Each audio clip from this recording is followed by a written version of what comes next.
তুমি এরকম ডাকতে আসো কা? তোর লাগিয়ে না একটা খুশির খবর আছে। छोटा सा मेरा जहां है। কি খুশির খবর আছে আমার জন্য?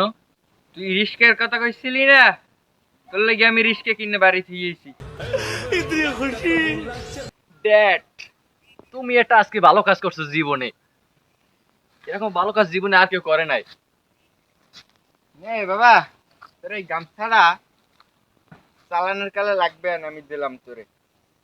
এখানে রিস্কে চালাবি, এই গামছা লাগবে তোর।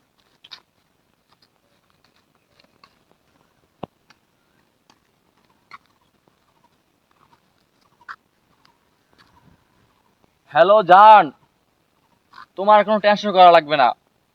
আমার বাবা আমার রিক্সা কিনে দিছে। তোমার বাবা বলছিল না তুমি ফেল করলে তোমার রিক্সার সাথে বিয়ে দেবে। আর কোনো তোমার টেনশনই নাই। তোমার আর আমার বিয়া এই দুনিয়ায় কেউ আটকাতে পারবে না। তোমার বাপের তো আটকাইতে পারবেই না, তোমার বাপে কোনো অসুবিধা নাই। খালি ফেল করার রেজাল্টটা আসার অপেক্ষা। ভালো থাক।